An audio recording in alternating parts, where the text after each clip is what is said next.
నమస్తే welcome to news కాన్ నేను మీ వెన్నెల మనం ప్రధానంగా చూసుకున్నట్లయితే నిన్న ఎట్టకేలకు బీఆర్ఎస్ లిస్ట్ ని రెడీ చేసింది అభ్యర్థుల జాబితాను విడుదల చేసింది ఈ నేపథ్యంలో 119 స్థానాలకు గాను 115 స్థానాలకు అభ్యర్థులను ప్రకటించింది మిగతా 4 స్థానాలకు ఇంకా అభ్యర్థులను ఖరారు చేయలేదు అలాగే మనం చూసుకున్నట్లయితే ప్రధానంగా నిన్న ఏదైతే వామపక్షాలు ఇప్పటివరకు కేసీఆర్ వామపక్షాలు పొత్తు పెట్టుకుంటాయంటూ కూడా మనం వింటూనే వస్తున్నాం కాకపోతే వామపక్షాలు ఉన్న స్థానాల్లో కూడా బీఆర్ఎస్ అధినేత కేసీఆర్ అభ్యర్థులను ప్రకటించారు ఈ నేపథ్యంలో అసలుకి వామపక్షాలు కలిసి పోటీ చేస్తాయా లేకపోతే లేదా ఇతర పార్టీల వైపు వెళ్లి వారితో కలిసి పోటీ చేస్తారా అనేది కూడా తెలియాల్సి ఉంది మొదటిగా పేపర్ చూసుకుందాం ఈనాడులో బారాసా రేసు గుర్రాలు రెడీ ఒకేసారి 115 స్థానాలకు అభ్యర్థుల ప్రకటన గజ్వేల్ తో పాటు కామారెడ్డి నుంచి కేసీఆర్ పోటీ 9 మంది సిట్టింగ్లకు దక్కని అవకాశం ప్రధానంగా మనం చూసుకున్నట్టయితే కామారెడ్డితో పాటు ఇటు గజ్వేల్ తో సహా 2 స్థానాల నుంచి కేసీఆర్ పోటీ చేస్తున్నారు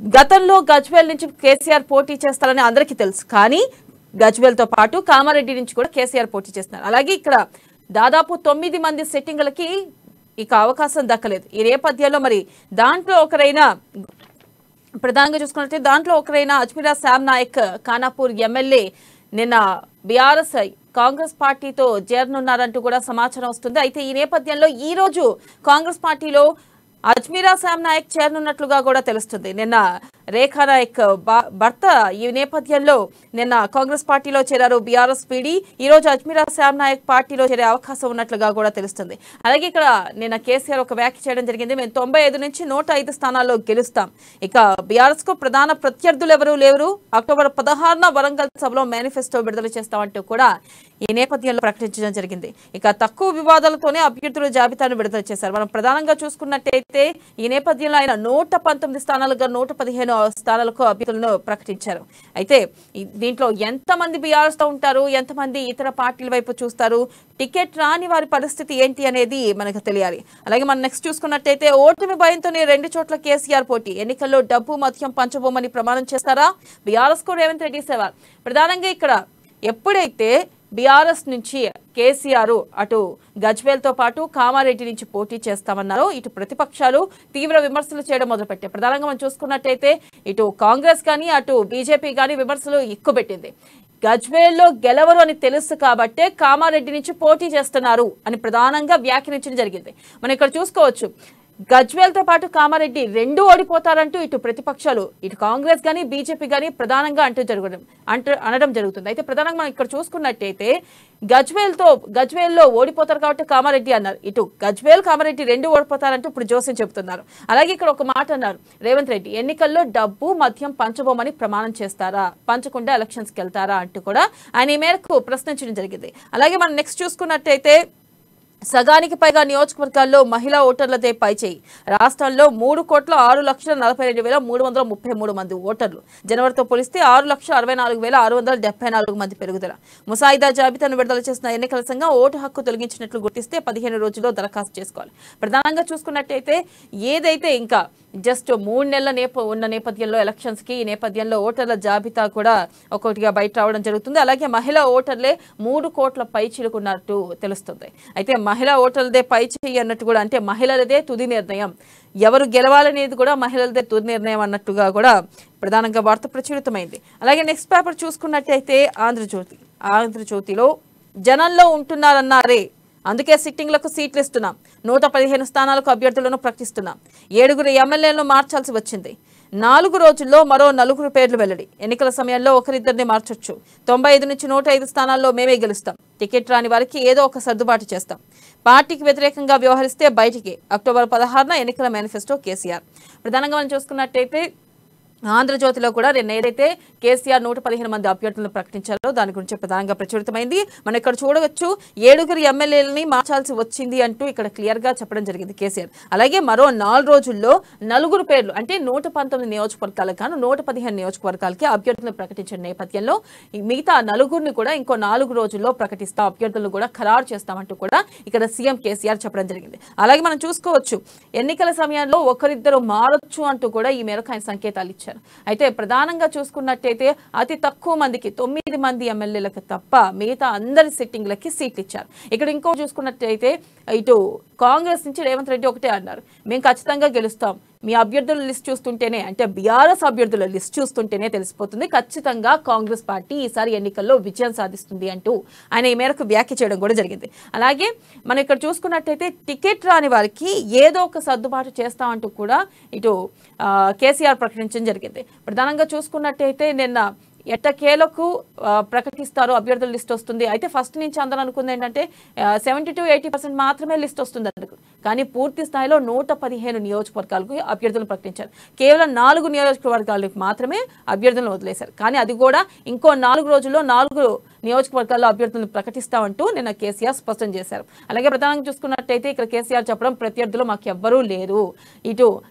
ఇక్కడ ఇంకో మాట కూడా అన్నారు, బీజేపీ ఇటు అలాగే కాంగ్రెస్ కూడా అవినీతి గురించి మాట్లాడడం దయ్యాలు వేదాలు వల్లించినట్లే ఉందని చెప్పి ఈ మేరకు కేసీఆర్ ఘాటు వ్యాఖ్యలు కూడా చేశారు. మనం చూసుకున్నట్టయితే ఏదైతే సిట్టింగ్లకు దాదాపు అందరి సిట్టింగ్లకు టికెట్లు వచ్చినాయి. ఈ నేపథ్యంలో 9 మందికి తప్ప మిగతా అందరికీ టికెట్లు వచ్చినాయి. ఈ నేపథ్యంలో గెలుపు ఈజీ అవుతుందని ఇటు బీఆర్ఎస్ అంటుంటే, లేదు గెలుపు మాదే అని చెప్పి ఇటు కాంగ్రెస్ అంటుంది. అలాగే నెక్స్ట్ మనం చూసుకున్నట్టయితే సగం అగ్రకులాలకి బీసీలకు 5వ వంతు 23 మందితో సరిపెట్టిన కేసీఆర్ బీఆర్ఎస్ తొలి జాబితా విడుదల 33% రిజర్వేషన్ కోసం కవిత ఢిల్లీలో ఎలుగెత్తిన ఇక్కడ ఇచ్చింది 7 సీట్లే.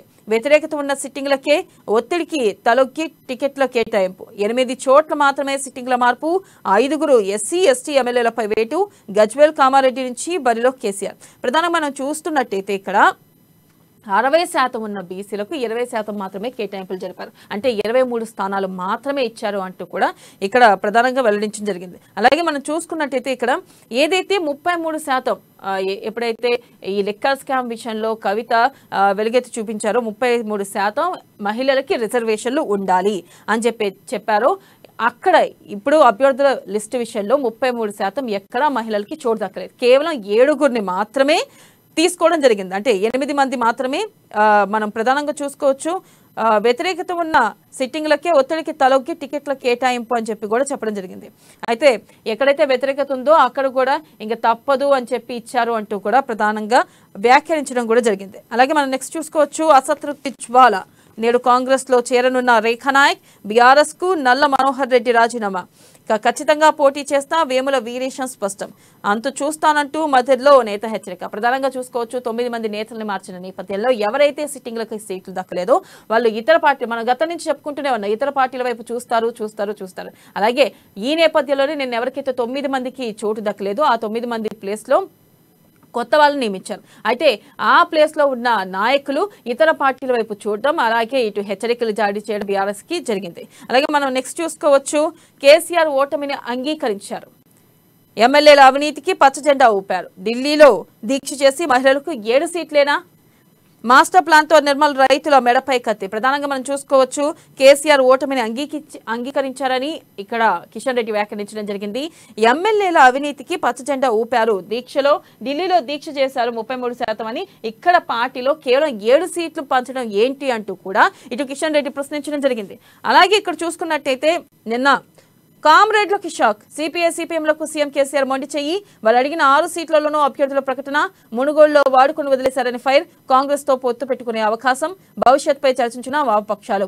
నేడు ఇరు పార్టీల రాష్ట్ర కార్యవర్గ సమావేశం. ప్రధానంగా చూసుకున్నట్టయితే వామపక్షాలు బీఆర్ఎస్ కి ఏదైతే మునుగోడు విషయంలో మద్దతు తెలిపాయి. అయితే ఈ నేపథ్యంలో వాళ్ళు అడిగిన 6 సీట్లలో కూడా ఇటు సీఎం కేసీఆర్ అభ్యర్థులను ప్రకటించారు. ఈ నేపథ్యంలో వాళ్ళ భవిష్యత్తు ఎలా ఉండబోతుంది, కాంగ్రెస్ తో పొత్తు పెట్టుకుంటారా అనేది కూడా మనకి తెలియాల్సి ఉంది. అయితే ప్రధానంగా మనం చూసుకున్నట్టయితే నేడు ఇరు పార్టీల రాష్ట్ర కార్యవర్గ సమావేశం జరగనుంది. ఈ నేపథ్యంలో వాళ్ళు పొత్తు పెట్టుకుంటారా లేదా అనేది కూడా మనకు తెలియబోతుంది. అలాగే నాకు మా అబ్బాయికి ఇస్తేనే రోహిత్ కు నాకు మల్కాజ్గిరి సీట్లు ఇవ్వాలి, ఇవ్వకుంటే స్వతంత్రులుగా పోటీ చేస్తాం. ప్రధానంగా నేను చూసుకున్నట్టయితే నిన్న మధ్యాహ్నం అభ్యర్థుల లిస్టు ప్రకటించారు. ఈ నేపథ్యంలో పొద్దునే ఆయన తిరుమలలో దర్శనం నేపథ్యంలో ఆయన మైనంపల్లి హనుమంతరావు తీవ్ర వ్యాఖ్యలు చేశారు హరీష్ రావుపై. అయితే ఆయన వ్యాఖ్యలు చేసిన నేపథ్యంలో ఇటు పార్టీ నుంచి కేటీఆర్ ట్విట్టర్ ద్వారా అలాగే కేసీఆర్ కూడా మద్దతు తెలపడం జరిగింది. బీఆర్ఎస్ అంటే హరీష్ రావుకి మద్దతు తెలుపుతూ ఈ మేరకు పార్టీ నేతలు మాట్లాడడం జరిగింది. అలాగే నెక్స్ట్ పేపర్ చూసుకున్నట్టయితే వెలుగు. ప్రధానంగా వెలుగులో సిట్టింగ్లకే టికెట్లు 115 ఎమ్మెల్యే సీట్లకు బీఆర్ఎస్ అభ్యర్థుల ప్రకటన. గజ్వేల్ కామారెడ్డి నుంచి బరిలో కేసీఆర్. అభ్యర్థుల్లో 7 మహిళలు, 9 మంది సిట్టింగ్లకు నో. 3 కేటీఆర్ సన్నిహితులకు ఛాన్స్. ఓసీలకు 58, బీసీలకు 23, మైనార్టీలకు 3 సీట్ల కేటాయింపు. పెండింగ్ లో జనగామ, నర్సాపూర్, గోషామహల్, నాంపల్లి స్థానాలు. ప్రధానంగా మనం చూస్తున్నాం. అయితే 119 స్థానాలకు గాను 115 మందికి అభ్యర్థులను ప్రకటించారు. అలాగే మనం చూసుకున్నట్టయితే ఇటు అభ్యర్థుల్లో కేవలం 7 మహిళలకి ఇచ్చారు. అలాగే 9 మంది సిట్టింగ్లకు నో చెప్పారు అంటూ కూడా ఇటు వెలుగులో కూడా ప్రధానంగా ప్రచురితమైంది. మన గత 3 పేపర్లలో కూడా నేను ఏదైతే అభ్యర్థులను ఖరారు చేశారో ఆ అభ్యర్థుల గురించే ప్రధానంగా మాట్లాడడం జరిగింది. అలాగే మనం నెక్స్ట్ చూసుకోవచ్చు. లెఫ్ట్ తో బీఆర్ఎస్ కటిఫ్. సిపిఎం సిపిఐను పట్టించుకుని కేసీఆర్ వాళ్ళు అడిగిన స్థానాల్లోనూ అభ్యర్థుల ప్రకటన. అయితే ప్రధానంగా చూసుకున్నట్టయితే ఏదైతే లెఫ్ట్ పార్టీలకు కేసీఆర్ మొండి చేయి చూపించారు, వాళ్ళు అడిగిన 6 స్థానాల్లో కూడా కేసీఆర్ ఇటు అభ్యర్థులను ప్రకటించడంతో వాళ్ళ కార్యాచరణ ఎలా ఉండిపోతుంది, వాళ్ళ భవిష్యత్ కార్యాచరణ ఏంటి అనేది కూడా తెలియాల్సి ఉంది. అలాగే నెక్స్ట్ మనం చూస్తున్నాం. పట్నం మహేందర్ రెడ్డికి మంత్రి పదవి, రేపు ప్రమాణం చేసే ఛాన్స్ అంటూ కూడా ప్రధానంగా వార్త ప్రచురితమైంది. పట్నం మహేందర్ రెడ్డికి మంత్రి పదవి ఇచ్చే అవకాశాలు ఉన్నట్టుగా దాదాపుగా తెలుస్తుంది. ఇక కేసీఆర్ లో టెన్షన్ మొదలైందంటూ కూడా ఇటు కిషన్ రెడ్డి వ్యాఖ్యానించడం జరిగింది. అందుకే 2 చోట్ల పోటీ చేస్తున్నారు అంటూ కూడా ప్రధానంగా కిషన్ రెడ్డి మాట్లాడడం జరిగింది. ఇటు రేవంత్ రెడ్డి కాంగ్రెస్ నుంచి ఓటమి భయంతోనే కేసీఆర్ 2 చోట్ల పోటీ చేస్తున్నారు. ఇటు ప్రతిపక్షాలు కేసీఆర్ 2 చోట్ల పోటీ చేయడంపై తీవ్ర అసంతృప్తి వ్యక్తం చేస్తున్నారు. అలాగే 2 చోట్ల ఓడిపోతారు అంటూ కూడా ప్రధానంగా చెప్పడం జరిగింది. అలాగే కామారెడ్డి బరిలో రాములమ్మ కేసీఆర్ పై పోటీకి సిద్ధం అంటూ కూడా ప్రధానంగా తెలుస్తుంది. అయితే కామారెడ్డి నుంచి ఇటు బరిలోకి దిగనున్నారు అనే ఊహాగానాలు ఊపందుకున్నాయి. రాములమ్మ, విజయశాంతి బరిలోకి దిగనున్నారంటూ కూడా ఊహాగానాలు వెలువెత్తాయి. ఇక దీనిపై పూర్తి విశ్లేషణ మనకు అందించడానికి మనతో పాటు ఉన్నారు మన రాజకీయ విశ్లేషకులు కృష్ణమూర్తి గారు. వారితో మాట్లాడిద్దాం. కృష్ణమూర్తి, చెప్పండి. ప్రధానంగా మనం చూసుకున్నట్టయితే ఇటు బీఆర్ఎస్ నిన్న లిస్టు రెడీ చేసింది. 115 సీట్లకు గాను కేవలం 119 నియోజకవర్గాల్లో 115 సీట్లను అభ్యర్థులను ప్రకటించింది. ఈ నేపథ్యంలో అయితే 4 మాత్రమే వదిలేసింది. ఇక్కడ 9 మందికి మాత్రమే సిట్టింగ్లకి దక్కలేదు, మిగతా అందరి సిట్టింగ్లకు వచ్చింది. ఈ నేపథ్యంలో మిగతా పార్టీలో ఏదైతే 9 మంది ఉన్నారో దాంట్లో ఒకరు ఆల్రెడీ రేఖా నాయక్ ఈ రోజు కాంగ్రెస్ లో చేరనున్నారని తెలుస్తుంది. అయితే అభ్యర్థులు ప్రకటించిన తర్వాత కూడా మిగతా పార్టీలకి అంటే పక్క చూపులు చూసే అవకాశం ఉందంటారా మిగతా అభ్యర్థులు? అంటే ఆశావాహులు ఇప్పటివరకే కొంతమంది పక్కచూపులు చూస్తున్నారని చెప్పేసి వార్తలు వస్తూ ఉన్నాయి. ఖమ్మంకు సంబంధించిన చూస్తే సీనియర్ నేత, పార్టీ సీనియర్ నేత, మాజీ మంత్రి తుమ్మల నాగేశ్వరరావు కూడా కొంత పక్కచూపులు చూస్తూ ఉన్నారు. ఆయన కూడా కాంగ్రెస్కి వెళ్ళేందుకు అవకాశం ఉందని చెప్పేసి అంటూ ఉన్నారు. ఆయన వాస్తవానికి టీడీపీలో ఒక వెలుగొలిగిన నేత. తర్వాత కేసీఆర్ ప్రోద్బలంతో ఆయన బీఆర్ఎస్లో చేరారు, మంత్రి పదవి ఇచ్చి గౌరవించారు. కానీ ఆ తర్వాత ఆయన 2018 ఎన్నికల అనంతరం ఆయన పక్కన పెట్టి ఖమ్మంలో పువ్వాడ అజయ్కి ప్రాధాన్యం ఇస్తున్నాడు. కేసీఆర్ కొంతకాలంగా ఆయన దూరంగా పెడతాను. అయినప్పటికీ ఆయన ఎప్పటికప్పుడు పార్టీ వీడతారని ప్రచారం వస్తూనే మళ్ళీ పార్టీ కోసం పనిచేస్తానని చెప్తా ఉన్నారు. పార్టీ వీడతారని చెప్పేసి ఆయన అనుచరులు అంటా ఉన్నారు. కానీ ఆయన మాత్రం పార్టీ కోసం పనిచేస్తానని చెప్పేసి వేర్వేరు కార్యక్రమాలు ఎప్పటికప్పుడు నిర్వహిస్తూ ఉన్నారు.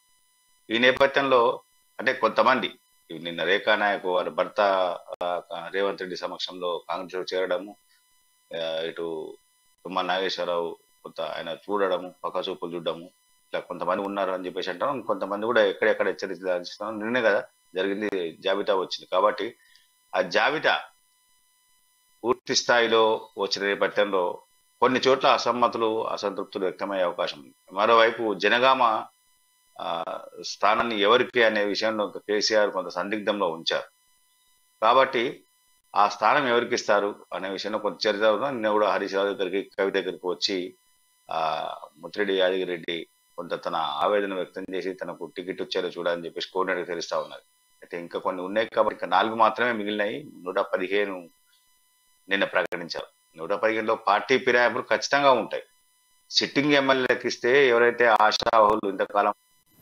అలాగే కృష్ణమూర్తి, ఇక్కడ చూసుకుంటే గజ్వేల్ తో పాటు కామారెడ్డి నుంచి కూడా కేసీఆర్ పోటీ చేరున్నారని చెప్పి ప్రకటించారు. ఈ నేపథ్యంలో మన ప్రధానంగా ఆయన 2 స్థానాల నుంచి గల పోటీ చేయడానికి కారణాలు అంటే రాజకీయ నాయకులు ఎప్పుడు కూడా అంటే సీఎం అభ్యర్థిగా కీలక ఉన్నటువంటి కేసీఆర్ గజ్వేల్లో పరిస్థితులు కొంత ప్రతికూలంగా ఉన్నాయి అని వస్తున్న నేపథ్యంలో గజ్వేల్లో ఓడిస్తామని గతంలో ఈటల రాజేంద్ర ఒక శబ్దం చేశాడు. కేసీఆర్ మీద నేనే పోటీ చేస్తా, గజ్వేల్లో ఖచ్చితంగా ఆయన ఓడించి తీరుతా అని చెప్పేసి. తర్వాత రేవంత్ రెడ్డి కూడా గజ్వేల్లో పోటీ చేస్తే ఖచ్చితంగా ఓడిని తీరుతాం బలమైన అభిమానం అని చెప్పేసి ఆయన ప్రకటించారు. ఎవరిని బట్టే రాజకీయ పరిణామాలు కొంత అనుకూలంగా లేవు. ప్రతికూలంగా ఉన్న సమయంలో ముందస్తు జాగ్రత్తగా కేసీఆర్ ఈ నిర్ణయం తీసుకుంది. గతంలో మనం ఒకసారి పరిశీలిస్తే 2014లో అంటే తెలంగాణ ఆవిర్భావం తర్వాత 2014లో జరిగిన ఎన్నికల్లో అప్పుడు లోక్సభ అసెంబ్లీ ఒకే దఫా జరిగాయి, ఒకటేసారి జరిగాయి. ఈ నేపథ్యంలో ఆయన కేసీఆర్ మెదక్ లోక్సభ నుంచి పోటీ చేస్తూ గజ్వేల్ అసెంబ్లీ నుంచి పోటీ చేశారు. ఆ తర్వాత మెదక్లు లోక్సభను వదిలేసి ప్రభాకర్ రెడ్డితో గెలిపించుకున్నారు. అంటే ఇది కూడా ఇప్పుడు అట్లా రెండోసారి పోటీ చేయడం కూడా, అంటే 2 స్థానాల్లో పోటీ చేయడాన్ని కామారెడ్డి పోటీ చేయడం ద్వారా నిజామాబాద్ పార్లమెంటు పైన కొంత ప్రభావం చూపే అవకాశాలు ఉంటాయి. కేసీఆర్ కామారెడ్డి పోటీ చేస్తే కొంత నిజామాబాద్ రాజకీయమైన ప్రభావం చూసే అవకాశం ఉంటాయి. నిజామాబాద్ రాజకీయాల పైన కుదరారు మరోసారి అని చెప్పేసి ఆమె ఎమ్మెల్సీగా ఉన్నప్పటికీ మరోసారి లోక్సభ పోటీ చేయాలి అనే ఉద్దేశంతో ఉన్నటువంటి దీంట్లో అంటే జిల్లాలో కొంత టిఆర్ఎస్ ప్రభావం తగ్గే ప్రమాదం ఉంది అన్న సంకేతాలు వేటువంటి నేపథ్యంలో అక్కడ కూడా పార్టీని బలోపేతం చేయాలంటే కేసీఆర్ లాంటి బలమైన వ్యక్తి పోటీ చేయడం సరైంది అని కూడా ఆయన భావించి ఉంటారు. ఈ నేపథ్యంలో పోటీ చేసి ఉంటారు. ఒకటి, గజ్వేల్లో ప్రతికూల రాజకీయ పరిస్థితి. రెండోది, నిజామాబాద్ జిల్లాలో కూతురు కవితకు రాబోయే లోక్సభ ఎన్నికలు కొంత పునాదిని పటిష్టం చేసేందుకు ఈ ఎన్నికను ఆయన వినియోగించుకొని భావించినట్టుగా మనం భావించాల్సి ఉంటుంది. ఖచ్చితంగా అంటే రెండు చోట్ల పోటీ చేసినప్పటికీ ఏదో ఒక స్థానాన్ని ఉంటారు కాబట్టి మరోసారి ఉప ఎన్నిక తప్పదు, మరోసారి ఉప ఎన్నిక ఖాయం. ప్రధానంగా చూసుకున్నట్టయితే కృష్ణమూర్తికి ఇక్కడ ఏదైతే కమ్యూనిస్టులతో పొత్తుంటుంది అని చెప్పి ప్రధానంగా అనుకున్నారు, బీఆర్ఎస్ కి పొత్తుంది. ఇటు ప్రధానంగా ఇక్కడ చూసుకున్నట్టయితే టికెట్లు 6 స్థానాల్లో వీళ్ళు పోటీ చేసే స్థానాల్లో కూడా అభ్యర్థులను ప్రకటించారు. ఈ నేపథ్యంలో కమ్యూనిస్టుల దారిటు వామపక్షాలు ప్రస్తుతం వాళ్ళ పరిస్థితి ఏంటి? అంటే వేరే పార్టీతో పొత్తు పెట్టుకుంటాయా? గతంలో కూడా చెప్పిన వాళ్ళు చివరస్థానం నిలబడతారు. ఇప్పుడు కూడా ఎన్నికల సమయం ఇప్పుడు వచ్చినా కమ్యూనిస్టు చివరస్థానం నిలబడతారు. ఎవరికి ఎక్కడ మంచి దారి ఉంటే అక్కడికి వెళ్తారు. వాళ్ళకి పూల పాన్పు కావాలి, పూలదారి కావాలి, గులాబీ రెక్కలతో స్వాగతం చెప్పే దారి కావాలి, అది వెళ్తారు. కానీ వాళ్ళకు ఒక రాజకీయ సిద్ధాంతం లేదు, రాజకీయ విధానము లేదు వాళ్ళకు. ఇప్పుడు అదే పరిస్థితి. నిన్న దాకా కేసీఆర్ను పొగిడారు, కేంద్రం నరేంద్ర మోడీ దువ్వబెట్టారు, కాంగ్రెస్ పార్టీ దోస్తి కట్టమని చెప్పారు. మరి ఇప్పుడు వాళ్ళు నిజంగా స్వతంత్రంగా పోటీ చేస్తారా, ఇండివిజువల్ అంటే పార్టీల వారిగా పోటీ చేస్తారా, లేకపోతే సిపిఐ సిపిఎం పార్టీలు పొత్తు పెట్టుకొని రాష్ట్ర వ్యాప్తంగా పోటీ చేస్తారా? లేదు అంటే ఆ పార్టీ బలంగా ఉన్న కనీసం ఆ బలంగా ఉన్న ప్రాంతాలు కొత్తగూడెం, రామగుండం ఇట్లాంటి స్థానాల్లో ఏమైనా ఖమ్మం జిల్లాలో కొంత వాళ్ళు ప్రభావితం చూపుతున్నారు, అట్లా పోటీ చేస్తారా? మునుగోడులో మొన్న మేం చేయంగానే గెలిచారు బీఆర్ఎస్, మేము మొత్తం చెప్తే వింటారు, ఉట్ ఉట్ బయట అంటే బయట అనేది బీఆర్ఎస్ మేము చేస్తామని చెప్పినటువంటి వామపక్షాలు ఇప్పుడు నిన్నటి పరిణామాలు కొంత బిత్తరపోయినట్టుగా స్పష్టంగా తెలుస్తా ఉన్నది. ఈ రోజు వాళ్ళు ఏదో రాష్ట్ర కార్యవర్గాలు పెట్టుకున్నట్టుగా కొంత వార్తలు వస్తా ఉన్నాయి. అయితే రాష్ట్ర కార్యవర్గం పెట్టుకున్నప్పుడు దాంట్లో ఖచ్చితంగా ఈ విషయాన్ని చర్చిస్తారు. ఇప్పటికీ వామపక్షాలకు కాంగ్రెస్ పార్టీ నుంచి ఆహ్వానం వెళ్ళింది, మాతో కలిసినండి, పోటీ చేద్దాం, కలిసి పోటీ చేద్దాం, బీఆర్ఎస్ పార్టీని ఓడిద్దాం, మట్టి కనిపిద్దాం చెప్పేసి వాళ్ళకు వచ్చింది. నిజంగా వాళ్ళు యూటర్న్ తీసుకోవడం వామపక్షాలకు ఏం కొత్త కాదు. వాళ్ళు పెద్ద దానికేమి వాళ్ళు సింక్ అవుతారంటే వెంటనే సింక్ అయిపోతారు. యూటర్న్లో వాళ్ళు పర్ఫెక్ట్. రాష్ట్ర రాజకీయాలలో వామపక్షాలను చూసి మిగతా పార్టీలు కొంత ఇబ్బంది పడే పరిస్థితులు వస్తూ ఉన్నాయి. వామపక్ష పార్టీని యూటర్న్ వెంటనే తీసుకునే అవకాశం ఉంది. కేసీఆర్ పాలన రేపటి నుంచే వాళ్ళు దిగబట్టి ఒకవేళ కాంగ్రెస్ పార్టీతో జత కడితే రేపటి నుంచే కేసీఆర్ కంటగింపు పాలన పాల్పడుతుందని చెప్పే అవకాశాలు ఉంటాయి. నిన్నటి దాకా కేసీఆర్ పాలన బాగుంది, నరేంద్ర మోడీ పాలన బాగాలేదని చెప్పారు. అయితే ఇప్పుడు కూడా కేసీఆర్ పాలన బాగలేదు అంటూనే నరేంద్ర మోడీ పాలన కూడా బాగాలేదని చెప్తారు. అంటే వీళ్ళకు కావాల్సింది కేవలం సీట్లు, మిగతా ఏం అవసరం లేదు. వీళ్ళకి సిద్ధాంతాలు అసలుకే అవసరం లేదు. అంటే బీజేపీని మాత్రం వ్యతిరేకిస్తారు. బీజేపీ విషయంలో వీళ్ళకి సిద్ధాంతం స్పష్టంగా ఉంది. కానీ ఇటు కాంగ్రెస్ పార్టీ కానీ బీఆర్ఎస్ పార్టీ కానీ పొత్తు పెట్టుకున్న సమయంలో వీళ్ళకి అసలు సిద్ధాంతాలు బీజేపీతో వాళ్ళు ఎట్టి పరిస్థితుల్లో పొత్తుకు వెళ్ళరు. కాబట్టి వామపక్షాలు వాళ్ళు ఏం చేస్తారు ఏంది అనేది వాళ్ళు ఇప్పుడు ఒక సర్కిల్లో నిలబడి ఉన్నారు. ఆ సర్కిల్లో వాళ్ళ దారి లెఫ్టా రైటా ఫ్రంటా బ్యాకా అనేది వాళ్ళు ఇప్పుడు నిర్ణయించుకోవాల్సిన పరిస్థితికి వచ్చింది. కేసీఆర్ దారులన్నీ మూసేశారు, స్పష్టంగా చెప్పారు. ఆ గతంలో కేసీఆర్ తో చర్చలు జరిపిన సందర్భంగా సిపిఐ సిపిఎం నేతలు వాళ్ళు చెప్పారు, ఎమ్మెల్సీ ఇస్తాము, మీరు అసెంబ్లీకి వదిలేయండి, అసెంబ్లీ మాకు కావాలి కాబట్టి, మాకున్న పరిస్థితిలో అసెంబ్లీ సీట్లు మాకు పూర్తి స్థాయిలో ఉండాలి మెజార్టీ కాబట్టి అసెంబ్లీ స్థానాలు మేము పోటీ చేస్తాం, మీకు ఎమ్మెల్సీలు ఇస్తామని చెప్పారు. అవసరమైతే రాజ్యసభ ఇస్తామని కూడా వాళ్ళకు ప్రతిపాదించని తెలుస్తా ఉన్నది. కానీ వాళ్ళు రాజ్యసభ కాకుండా ఎమ్మెల్సీలతో పాటు మాకు ఎమ్మెల్యే టికెట్ కూడా కావాలని అడిగినట్టుగా కొంత గతంలో వార్తలు వచ్చాయి. ఈ విషయంలో వామపక్ష నాయకులుగా చెప్పారు, మేము బీఆర్ఎస్ తో కలిసి పెడతాం. మొన్న కూడా సిపిఎం ఒక 15 రోజుల క్రితం సిపిఐ రాష్ట్ర కార్యవర్గ సమావేశం జరిగినప్పుడు వాళ్ళు తీర్మానం చేశారు, అధికార బీఆర్ఎస్ తో కలిసి కొనసాగాలి ఎన్నికల్లో అని చెప్పేసి. అయితే వాళ్ళని సంప్రదించారా లేదా, టికెట్ల విషయంలో వాళ్ళకి సమాచారం ఇచ్చారా లేదా?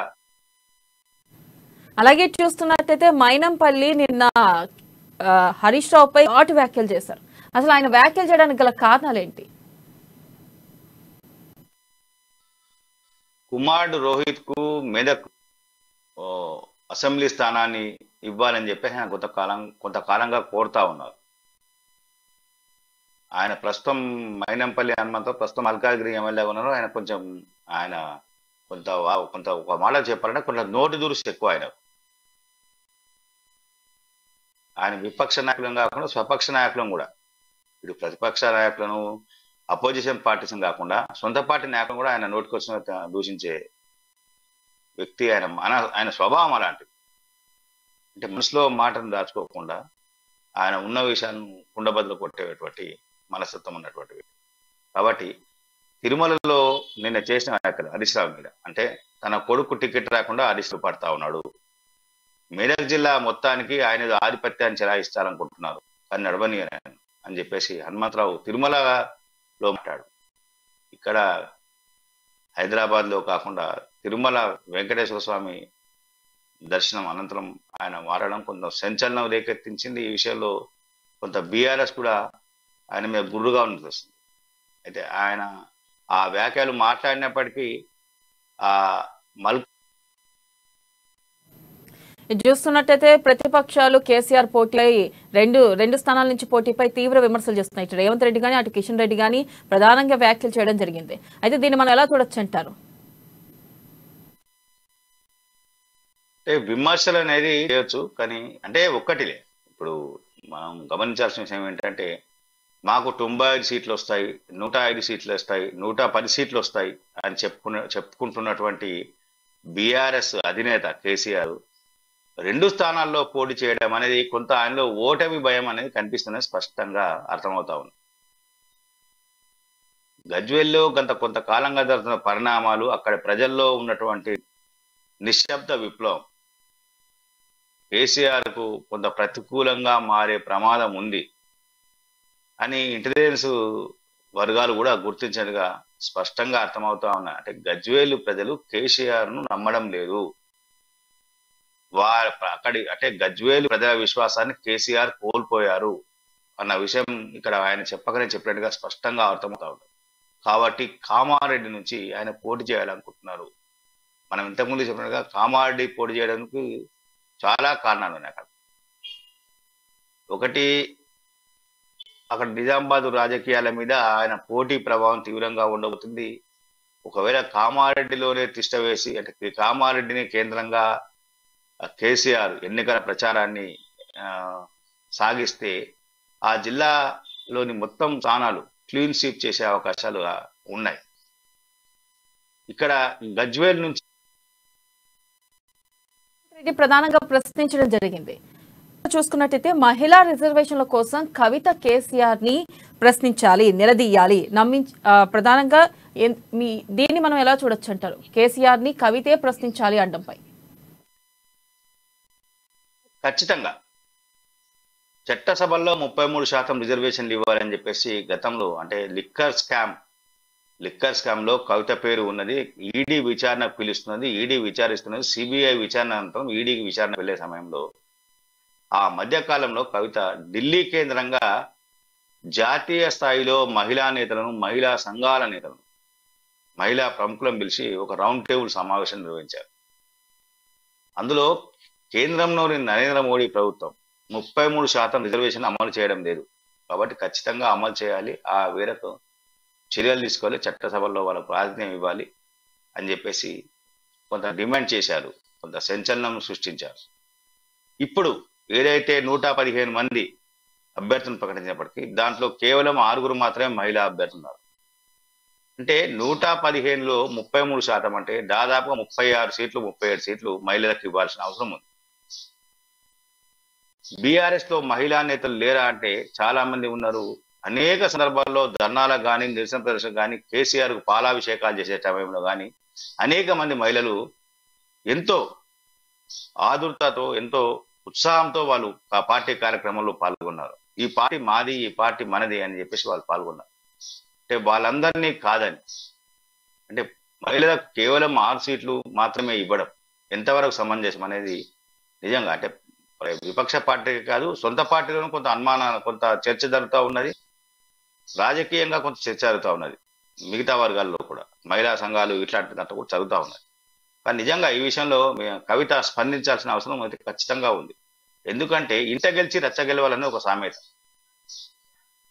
సొంత తండ్రినే 33% రిజర్వేషన్లకు ఒప్పించలేని ఒక నేత జాతీయ స్థాయిలో సదస్సులు పెట్టి, ప్రముఖులను పిలిచి, ఓ స్టార్ హోటల్లో సమావేశాలు పెట్టి, రౌండ్ టేబుల్ పెట్టి కేంద్రం మీద పోరాటం చేస్తా అని చెప్పడం ఎందుకు? ఓకే, కేంద్రం మీద పోరాటం చేస్తున్నారు, ఎక్కడ చేశారు? రౌండ్ టేబుల్ పెట్టారు, ఈడీ విచారణ పూర్తయింది, అయిపోయింది. అక్కడ ఈడీకి విచారణ ముగిసింది, ఇక్కడ ఈ రౌండ్ టేబుల్ తో ఆ రిజర్వేషన్ డిమాండ్ పూర్తయింది. భవిష్యత్ కార్యక్రమాన్ని మేము భవిష్యత్తులో మోడీ ప్రభుత్వాన్ని నిలదీస్తామని చెప్పినటువంటి ఆ రౌండ్ టేబుల్ సమావేశం తీర్మానం ఎక్కడ పోయినట్టు? అంటే ఇక్కడ తన వరకు వస్తే ఒక న్యాయం, మందికి వస్తే ఒక న్యాయం.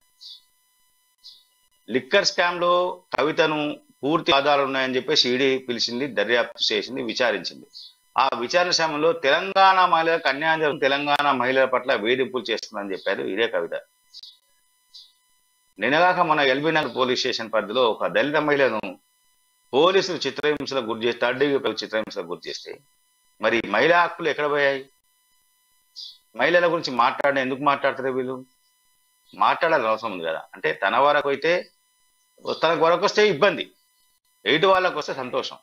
ఈ రకంగా వ్యవహరించమనేది చాలా తప్పు. ఈ విషయం నిజంగా కవిత.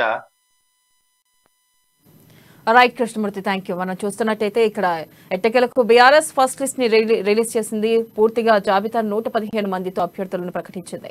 అయితే నెక్స్ట్ మిగతా పార్టీల కార్యాచరణ ఎలా ఉండబోతుంది? ఇక ప్రచార నేపథ్యంలో, ఎలక్షన్ సమయం దగ్గరున్న నేపథ్యంలో మిగతా పార్టీలు ఏ విధంగా వారి అభ్యర్థుల లిస్ట్ ని రెడీ చేస్తారు, ఎలా ఉండబోతుంది అనేది తెలియాలంటే కొన్ని రోజుల వరకు వేచి చూడాల్సిందే. ఇది వాళ్ళ news. Can keep watching Ama news, నిజం కోసం జనం కోసం.